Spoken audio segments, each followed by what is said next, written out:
अगर introduction to soil science पर exam में सीधा सवाल आए तो सबसे पहले कौन सी कोर बात बोलनी चाहिए। अब इसे सीधे इंपॉर्टेंट फैक्ट से समझते हैं। हर सीन में एक क्लियर बिंदु और उसका मीनिंग साफ करेंगे।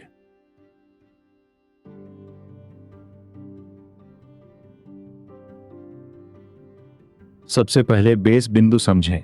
सॉइल साइंस सॉइल को अर्थ सरफेस के नेचुरल रिसोर्स की तरह पढ़ती है और पीडोलॉजी के साथ उसकी फिजिकल, केमिकल, बायोलॉजिकल तथा फर्टिलिटी प्रॉपर्टीज को फसल मैनेजमेंट से जोड़ती है।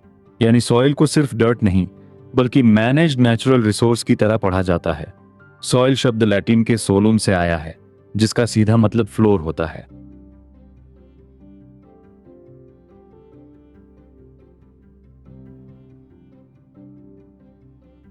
अब अगला टीचिंग बिंदु जोड़ें। एडोफोलॉजी सॉइल को फसल ग्रोथ, न्यूट्रिशन, यील्ड तथा मैनेजमेंट के रिलेशन में पढ़ती है। यानी एडोफोलॉजी का फोकस यह है कि सॉइल फसल परफॉर्मेंस को प्रैक्टिकली कैसे अफेक्ट करती है। पीडोलॉजी सॉइल की ओरिजिन, फॉर्मेशन तथा क्लासिफिकेशन को नेचुरल बॉडी की तरह समझती है। यानी पीडोलॉजी पूछती है कि सॉइल बनी कैसे, बदली कैसे और किस क्लास में आएगी।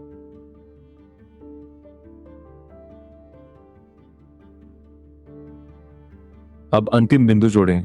सॉइल साइंस की 6 मेन ब्रांचेस हैं: fertility, chemistry, physics, microbiology, conservation और पेडोलॉजी।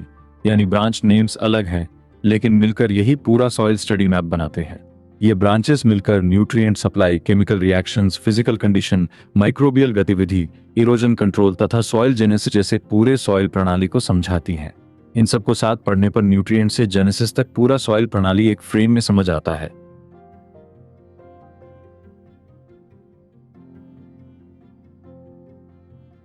अब पूरी तस्वीर को एक साथ देखें। इंट्रोडक्शन टू सॉइल साइंस की कोर पिक्चर डेफिनेशन, डिफरेंस तथा इंपॉर्टेंट फैक्ट से बनती है। अब पूरी रिपोर्ट की पिक्चर डायरेक्ट पॉइंट्स के साथ साफ बैठती है।